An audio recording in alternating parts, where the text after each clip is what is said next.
Grabe na naman mga kamatyas ang yanig na ginawa ni Wesley dito sa round number 3 kontra kay world number 2 Fabiano Caruana. At meron pang isang mabigat na isusunod tayong i-analyze, ang bakbakang Pragnananda versus Kamer.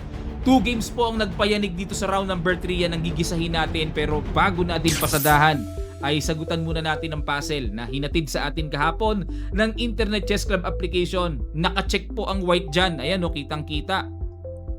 Ano ang gagawin ngayon ng white dito? Congratulations sa mga nakakita ng Bishop E6 harang at umiwas ang queen kasi mamatyasin doon Pag hindi hinarang ang queen dyan, diretso ang queen sa C8, matyas ang king.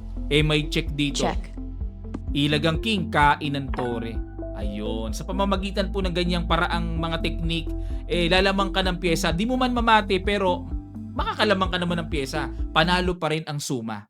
Yun ang importante. Okay. Sa mga wala pa pong Internet Chess Club application, downloadable lang sa Play Store at App Store. Free lang ang paggawa ng account dito. Magagamit nyo na po ang application na to pang training, pampalakas ng analysis. White dito si Fabiano Caruana tumira ng D4 at tinirahan naman ng Knight F6 si Wesley. C4, E6, Knight C3, pinasok ang Nimso Indian defense. Nako, aggressive defense yan against D4 pero hinamon pa talaga ni Fabi.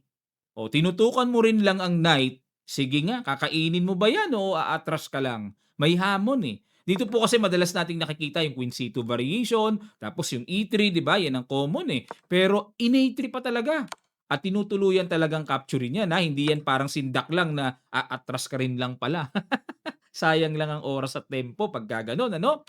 At tinirahan ni Wesley ng typical na C5. Yan naman talaga ginagawa dyan, para ma-maintain din ang pagka-double pawn, binabarhan yan sa C5, libre yan. Pero, hindi kinakain yan. In F3 lang po ni Fabi para bubuuhin niya ang sentro kasi para po sa inyong kaalaman, pag kinain kasi ang libre na yan, bagamat may kasabihan tayo, pagka libre, masarap di ba? Mas malasa. Pero, pag Queen A5, double yan mga kaibigan. Ayan yan ang mabigat. Mababawi din yan Pag nabawi yan, susunod na ililinya para i-pressure yung C4, nako, samot-samo ang mangyayaring kamot sa ulo aabutin ng puti dyan pag kinain yan. Kaya dito nag-F3 lang para bubuuhin ang sentro at nag-Knight C6. Talagang wini-welcome pa talaga ni Wesley. Kainin mo na. Pero ayaw talaga. Nag-E4 para buuhin. Para siyang pawn structure ng King's Indian Semis sa mga nakakaalam ng ganung opening, no? Nag-D6, ayun, talagang sinuportahan na ang C5. At nag-Knight E2. Ayan, gini-geniusan ni Wesley talagang wini-welcome niya pag kinain-kain, queen to queen. Di ba 40 talaga ni Wesley yung mga laban na naka-exchange yung queen, di ba? Doon malakas yan ayaw pasukin ni Fabi, alam niya na doon ang kalakasan ni Wesley. Ba't naman doon papasukin, di ba? O kaya nag-Knight E2 develop lang, nag-castling, Knight G3. Ayun, kaya po pumunta yan dyan para bigyang daan naman ang next development ng light square bishop na pwedeng ilagay sa E2 tapos magka-castling. At nag-B6. Ayan, talagang pinagtibay na ni Wesley yung C5. At the same time, ang plano po dito ay magbi-bishop A6 at knight A5. Ayun, para kuntiryahin ang pawn C4. Theoretical approach naman yun or talagang ginagawa talaga yun sa Nimso Indian. Bishop E2, ayan na nga, bishop A6. Ang next nito ay knight A5 para kukuntiryahin talaga yung pawn C4. Nag-castling lang, parang relax lang si Fabi Nag-rook C8 muna. Ayan, para naka-align na may mga timing tayong nakikita na kakain sa D4, kain tapos knight A5, yung tipong bagsak na bagsak, wala nang remedyo sa pawn C4. At nag-F4, grabe, relax lang si Fabi talaga. Ayaw niyang alalahanin itong pawn C4 niya. Kinain-kain knight A5. Ayan na nga po, tinuluyan na talaga ni Wesley na talagang atakihin ng pawn C4 at nag-F5. Ayun. Yan naman pala ang balak dito ni world number 2. Pamigay ang pawn C4 pero magke-create siya ng something pressure at atake sa king side. Yun ang mga strategy, no? At nag-H6. Pinigilan ni Wesley ang paparating na bishop G5. Ayan, medyo malayo-layo at malalim-lalim ang nakita dito ni Wesley at napanood ko po yung video sa Grand Chess Tour, no? Facebook page meron sila, no? Pakipanood nyo po na inaalala ni Wesley kung kakainin niya ang pawn C4, gagapang ang bishop to G5. Ayun, halimbawa, pangkain natin bishop takes C4 'no, magbi-bishop G5 na marami siyang iniintindi dito or alalahanin na may E5 na paparating, may knight H5 na paparating kasi nga ang lakas ng pressure ng pin sa queen, sa knight 'no. Lalo na wala na siyang dark square bishop, kung may bishop sana dito mas maganda, panangga. Yan ang alalahanin diyan at tama naman po si Wesley, talagang napakadelikado 'no. Although playable pa rin sa black pero annoying talaga. Kaya minabuti na lang ni Wesley na mag H6 para talagang mapigilan yung papagapang na complication attack 'no, at ginawa dito nag E5 si Fabi, ayan. Dito po 'pag H6 napanood ko yung interview kay Wesley kasi merong segue na segment na ano, pinapa-analyze sila over the board, eh. May camera tapos katapat ina-analyze si Wesley, panoorin niyo po 'no. Nung nag-E5 daw si Fabi nawala daw yung alalahanin niya. Para siyang nabunutan ng tinik. Kasi doon po sa analysis niya ang kaniyang nabanggit doon ay Rook F4, ayan 'no. Yan ang gumugulo sa isipan niya. Yang Rook F4 and then followed with Rook H4, yung mga sacrifice sa H6 ang tinitignan niya. Yan talaga, diyan nangangamot talaga ng kumbaga parang, medyo napapakamot ang ulo diyan si Wesley. Ayun, pero balik po tayo mga kamatyas ano. Ang tinira dito ayun 'no, tama nga si Wesley, kasi nabanggit niya itong E5 pinag-isipan ni Fabi ng half an hour sabi niya dun sa nung ina-analyze niya yan ano. From 59 minutes pagtira, ayun 30 minutes na lang kalahating oras po inisip yung E5. Pero nung tinira yan, parang naginhawaan si Wesley. Parang walang effect sa kanya. Rook F4 talaga. Yan, diyan siya nangangamot. Sabay Rook H4, yun ang mabigat. Medyo malalim-lalim yung nakita ni Wesley doon. Okay, balik po tayo sa nangyari. Ini-5 ni Fabi. Kalahating oras yung tira na yan, ano? Kain, nakipag-exchange si Wesley at sinabi niya dito na komportable na raw siya. Kasi nga, oo nga nawala yung queen na pang-complicate, no? And then at the same time, yung pawn C4, paano ngayon ililigtas yan? Maliwanag na mawa 1 pawn down ang puti. Nag-bishop dito, inatake ang knight and knight B3, okay, double. Rook B1, exchange to lowest term, ika nga sa matematika, ano? Yan simplify to lowest term dahil lamang ng ano na pawn na Nag-rook D7, okay, control the 7th rank para maka-complicate. At ni rook A4 lang ni Wesley, no? Depensa na sa pawn A7 at may atake pa sa A3 at nag-rook B4. Okay, hinamon ni Fabi para mawala yung defender ng pawn A7 pero kinain lang ni Wesley at nag-rook G4. Kumbaga dito, islambangan na. Wala na nalagas na yung mga pawns ni Fabi. Logically, pagka ganito po sa level nila, naghahanap na lang sila ng something pang-islambang, panggulo, para mas malaki ang chance na maka-counterplay, maka-complicate, ayun. Pero, ang plano nito ay knight H5. Yan, kitang-kita po may knight H5 ano, para atakihin ang pawn sa G7, pero tsumik lang sa baba si Wesley. King F2 at nag-rook A5. Kumbaga pina-expose niya lang muna yung king. So, dito pagka kinain ito and then mas malapit sa tempo na may check pagka nakain yung pawn F5, no? Medyo malalim talaga yung application din. So, rook A5, nag F6, okay? Para i-threat yung pawn G7, pero nag G5 lang. Ayun, para talagang tuluyan ng masarhan yung iniintindi dito na pressure ng atake. So G5 napakatibay at next in line na pababagsakin ay yung pawn E5. Pero ni rook E4 muna ni Fabi. So dito, sa posisyon na to, papaano i-activate naman itong knight sa H7? Ayun, nag-rook C8 na. Okay, hindi lamang ito para mag-join sa digmaan, kundi yung knight pwedeng ilagay sa F8, ma-threat yung rook at mai-convert or mai-maneuver ang knight sa G6 para magamit sa kapaki-pakinabang na purpose, may threat pa sa pawn E5. So, itong rook C8, ang dami, multi-purpose yan, may knight F8, no? H4, ayan na. Siyempre talagang palalambutin ni Fabi hangga't maaari mapabagsak niya, papalambot niya ang shield. Knight F8 na, rook B7, so maintain lang siya sa 7th rank, and nag-knight G6, ayan, kagaya ng nabanggit natin. Yung pawn E5, ang next na kuntirya. Kinain-kain, ay hindi muna, sorry, kala ko kinain kagad. So, rook C2, check muna, nag-king G1, at nag-rook A2 to dominate the very powerful second rank control ng mga tore, ayun. Pangarap ni Fabian, kumbaga itong tore mailagay niya diyan, siya ang unang makaatake pero sadly, naunahan siya ni Wesley sa very strong, powerful second rank attack. At dito Chumek, gumanon, and then nag-rook B7 na lang. Ayun, parang gano'n na lang ang ginawa ano, pero ayun kinain lang. Teka muna, malalim 'to, kinain lang yung pawn 'no? Bakit hindi nag-interest dito si Wesley na kainin yung pawn sa G2?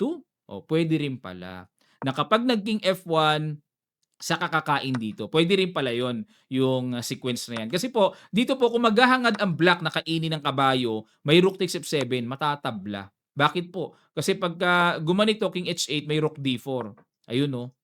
O tapos, mangyari, check dito, tapos king F2 and then rook F3 check, sacrifice, no? Pagka kinain po kasi may knight takes E5, sabay kain yung knight. Pero king E2 tapos rook A2 check and then king E1 tapos mag-rook A1 check. Magpe-perpetual na lang. Kasi dito kasi sa libreng tore pag kinain po kasi yan, may kain po dito Tapos kain dito. Halimbawa, mag-king E4, ayan may rook E2 check muna pagka gumanon, and then HG5. Yan ang dapat isingit muna kasi pag kinain po ito may G6.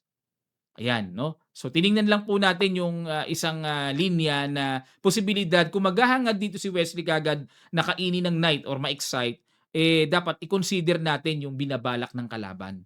'No, gano'n palagi sa mga laro natin, apply natin yung in-apply ni Wesley. So, ginawa ni Wesley, kinain muna yung pawn sa G5 para 'pag kinain ito, aangat lang yung king sa H6.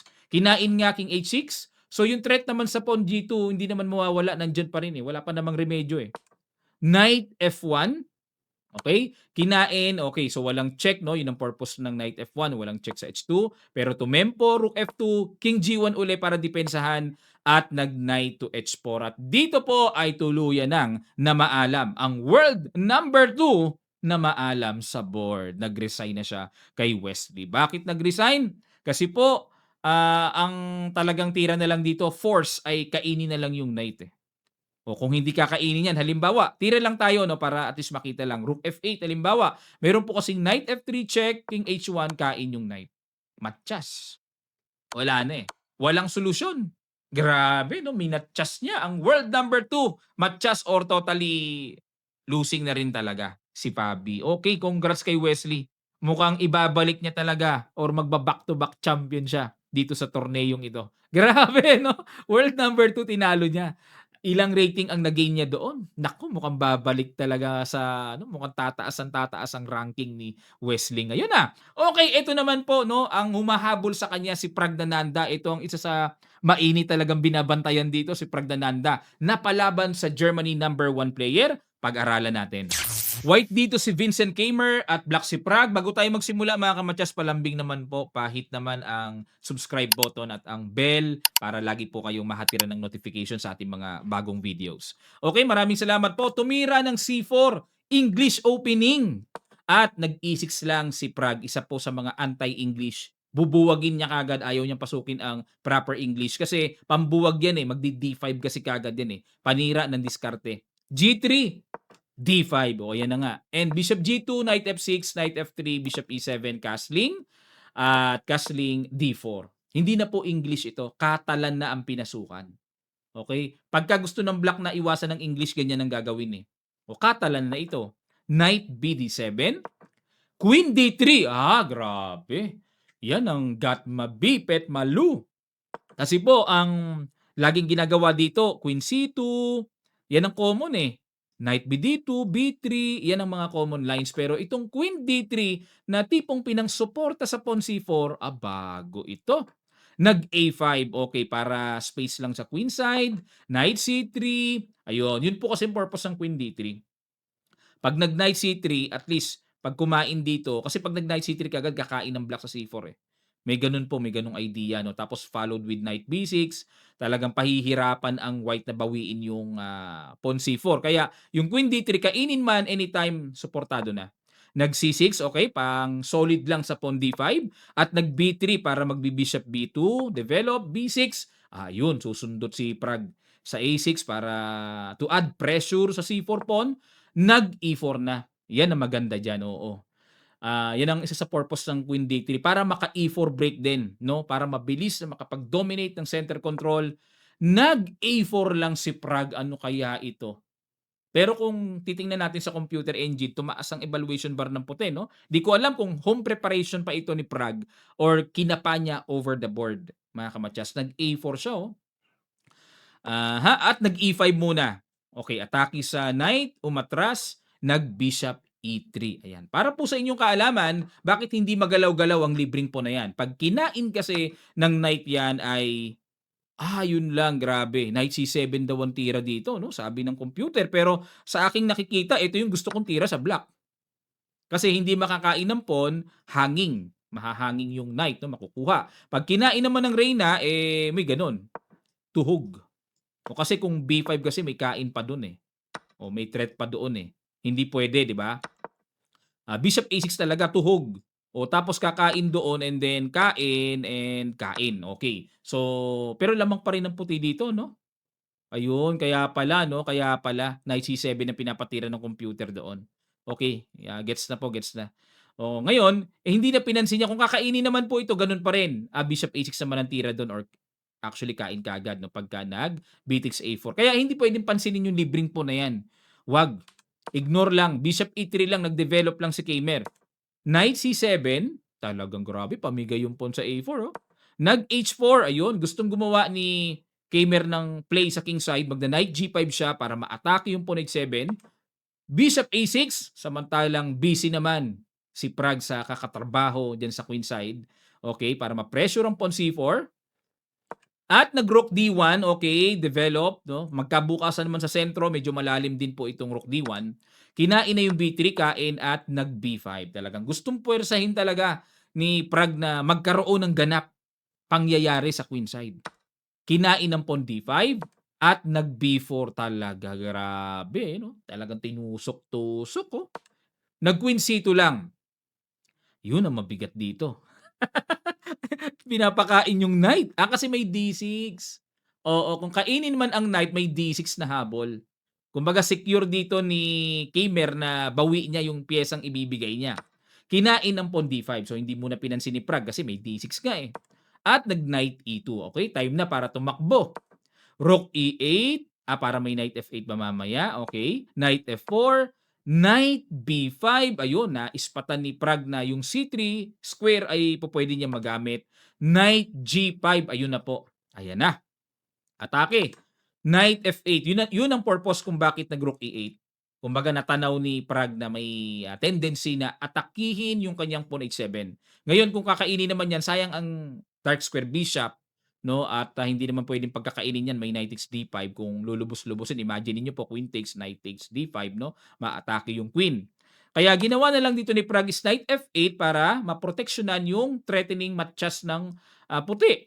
At nag-bishop F1, ayun. Nag-pin sa knight, hindi makaalis yung knight. Knight C3 kasi mabibitin naman yung bishop sa A6. At nag-knight A3, dyan naman dumaan sa kabila. Queen D2, ilag lang, kinain na, kain. At nag-knight B5, bumalik.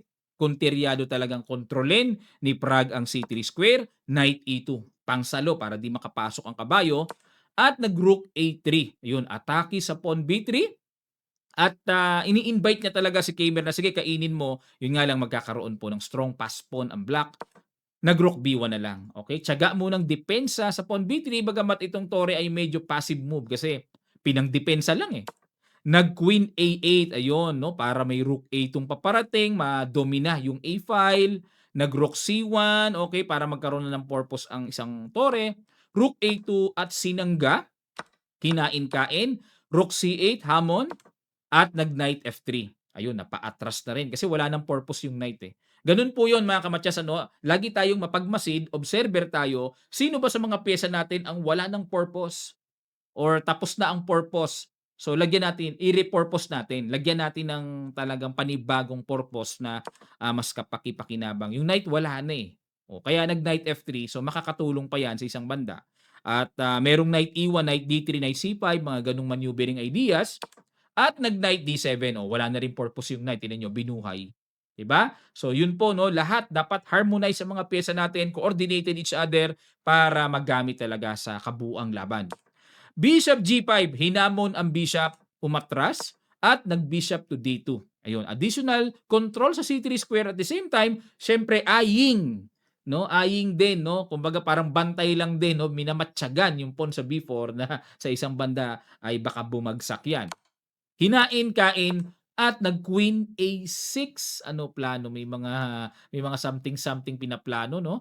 At nag-H5. Okay. So, hindi ko mo nag-queen A6 ay obligado mape-pressure na kagad sa knight. So, tinignan mabuti ni Kamer, wala namang tama-tama yan sa dadali ng knight na magkakaroon ng malakas na atake. So, wala. So, mas inintindi niya paano siya magkakaroon pa ng play, attack na makakapagpa-weaken ng king side dito ni Prague. O, itong H5 po kasi pwedeng dumiretso ng H6, pampahina yan sa king side, agad namang pinipigilan talaga yan. Kasi pag hindi po pinigilan yan at nakarating ang pawn sa H6, naku, komplikasyon yan. Komplikasyon yan. Kaya nag-H5, nag-H6, nag-G4. Desidido talaga si Kamer. Babasag siya ng G5. At itong knight po, no, maatake man after na ma-release ang knight somewhere, ilalagay po ang knight sa G3. Yan ang magandang latag niyan, yung square niyan. Knight B8. Ayun, kanya-kanyang maneuver na sila. Ima-maneuver naman to C6. At nakita ni Prague na umalis man ang knight, maiiwanan naman ng pawn D4. So, kontiryado niyang atakihin. Ang ganda nung knight B8. Ganda. Nagagandahan ako sa mga lalim ng tira talaga nila, no? Pero, diniretso na ni Kamer. Bahala na, sabog. Okay, at nag-queen C6. Ayun, nakipaghamon ng queen to queen.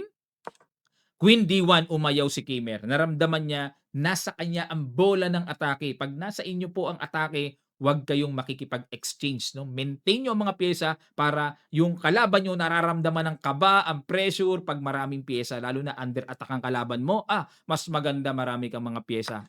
Kinain, kain, at nag-knight A3. Ayun. At yan po, kitang-kita sa evaluation bar, nagpatangkad pabor kay Kamer. Ang plano po ni Prague dito, kitang-kita. Pupuwersahin niya, magku-queen C2 siya, eh. Okay, kaya nilagyan niya ng depensa, no? Knight A3, magku-queen C2. Hahamunin niya talaga ng puwersahan queen to queen. Under attack kasi siya, eh. Ayun, pero ang accurate po na hindi niya napansin, Bishop E7 lang daw po ang rekomendasyon ng computer at tingnan niyo po yung kumbaga sa temperature, pantay, pantay ang temperature, no? O temperatura kaso hindi nakita, nag-knight A3, lumamang ang isa. O yun, pag lumamang ang puti, alam natin lamang ang ano diyan, pag evaluation bar ng puti, lamang ang puti, yan ang signal niyan. Okay, knight G3. Okay, concentrate na. Atake na, bubuelo na ng buhos ng atake. Nag-knight D7. Ayan, dito po, no, para maintindihan natin. Ba't naman hindi tinuloy yung plano ni Prague na Queen C2? Kamo nag-knight A3. Ba't di tinuloy? Ano ba ang mangyayari? Magku-Queen F3 kasi. Ipapasubo lang ang bishop na hanging na yan, pero, grabe. Threatening matchas ang paparating. Ayun, no? Ayun, no? O, di ba? Kitang-kita yan. O, bang! Bang! Matchas! Sakit sa bangs. Kaya bang, bang, bang, bangs. Ayun. Ngayon, mapupuwersa dito, black na dumipensa. O, yun nga lang, naku, isa pa sa delikado dito, gaganon muna, king G2. Sabay ganun lang, eh. Sabay ito lang ang tira ng computer, king G2 lang. O, iniisip ko kasi ganun, eh. O nga pala, pag queen D3, mangungulit lang din pala. Bababa lang din para walang check doon. Okay, king G2 lang muna. Islog-islog, pero garantisadong sa evaluation bar na yan, naku po, wala na. Mabigat na yan sa kalagayan ng black, no? O, balik po tayo. Kaya ang ginawa dito ni Prague, binalik niya yung knight sa D7. Okay? At nag-queen G4. Bakit naman hindi nag-queen F3? Parang, okay, sige. Silipin natin. Kung magku-queen F3 pa rin, to attack the F7, mag-F6 naman. Ayun. Yun ang purpose ng knight D7. Para maka-F6 na hindi tipong pagkakain-kainin lang yan kasi may depensa ng kabayo. Ayun. No? At least maganda nauunawaan natin yung mga step by step, move by move. Queen G4. Ano plano ng Queen G4? Mga kamatyas, H6 ang mabigat na plano niyan. Naku, yan ang mabigat, no? Tapos dediretso ng tipong H7, ang lakas niyan. Pag di pinansin, Ngayon, pagka kinain naman, ayun, dun lalabas ang purpose ng queen sa G file. Aalisin ng knight somewhere and magkakaroon ng discovered check. Naku, pagka gano'n, hey, kalunos-lunos na 'yon. Queen C2, ayun. Tineret ang bishop at siyempre preparing din to protect additional protection sa king side. Ayun, no, sinisecure dito ni Prague na, teka muna, kailangan ko muna ng karagdagang reinforcement para hindi kung ano man ang mangyari, no? At nag-queen F4, ayun, sinidestepan lang. Naku, oo nga. Depensa sa bishop, ayun, no? Grabe mga tira ni Kamer, ano? Lumabas pa kay Prague pa lumabas ang tira na mabibigat. Nag F6 persado. Kinain, kain, and then napitasan ng pawn sa E6. Okay, so lahat po ng pyesa, okay. Ito lang ang libre. Protected naman lahat, ano? At kinain nga ni Prague yung pawn sa B3. Okay, nako, nako, mukhang delikado rin ang puti, no? Di rin biro kasi nawala na yung harang ng paspon. Delikading din yan. Pero dito mga kamatyas, ayun, nag H6 dito si Kamer. Malakas na raw ang paparating, ano? Malakas na nga ang paparating na atake. Queen D1 checking G2 at nag-Queen G4. Okay, grabe yung mga ruta ng Reyna, no? Yung mga ikot-ikutan na gano'n, ano? Para talagang ma-exchange ang queen dahil malakas talaga yung Reyna, no? Pagka umaatake, chinek lang, yun lang. Ginawa ng puzzle. H7 ang lakas. Oo nga, no? Pag kinain po kasi ng knight yan, lipad ng queen, mawawala ng depensa. Pag kinain naman ng king, lipad naman yung bishop. Lalamang ng isang pyesa ang puti. Yun ang hindi napansin. Kung gaganto naman, hindi naman pwede, may magku-queen. Di ba? Kaya napuwersa si Prague na mag-king H8, kinain-kain na lamangan siya ng isang pyesa. Ayos, ayos. Kasi kahit papaano, aalagwa si Wesley pagka lumaglag to si Prague. 'Di ba?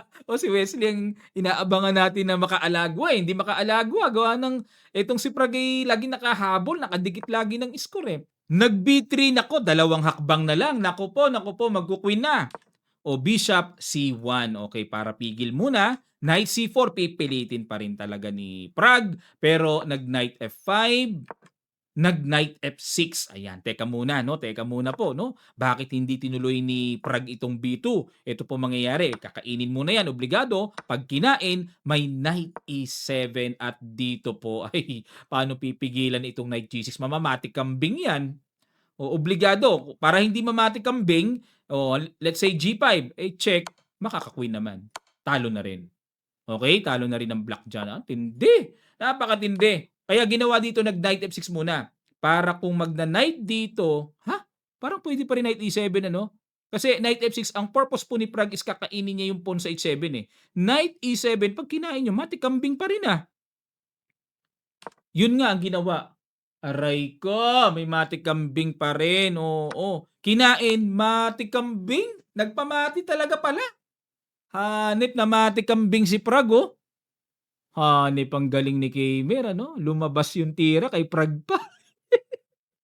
At pabor na pabor po kay Wesley dahil ito ang resulta ng after round number 3. Wesley saw 2.5 points at nakabuntot pa rin si MBL, no? 0.5 behind lang at Levon Aronian with 2 points. At Fabiano Caruana, Vincent Kamer, Samsevian hanggang kay Pragnananda 1.5 points. Anish Giri, Hakovir Sindarov ang World Championship Challenger, medyo wala sa kondisyon, 1 point lang. And Jordan Van Forest 0.5. Yan po ang pagkakasunod-sunod mga kamatyas. Grabe, Wes. Very good, very good. At ang aabangan naman natin sa round number 4, Levon Aronian versus Wesley Son na. Dahil si Levon po ay 0.5 behind lang kay Wesley at nakabuntot na naghahangad ding makasungkit. And then Pragnananda versus Van Forest, MBL, Vincent Kamer. Si MBL ang binabantayan ko kasi yan ang dyan sira diskarte ni Wesley palagi pag nakakatapat niya yan, Anish Giri, Sindarov, Samsevian, Fabiano Caruana. Yan po ang magkakatapat na expected nating magdidigmaan ng kaisipan sa round number 4. Sana po natuto po kayo at na-inform. And then lambing lang po, pasubscribe naman ng channel na to. Maraming salamat po mga kamatyas. Malaking tulong na po yan sa channel natin, At dagdagan na po yan sa katulad ko pong nagsusumikap na talagang ihataw din po talaga ang ating channel. Maraming salamat po sa inyong mga suporta mga kamatyas. Hanggang sa muli po.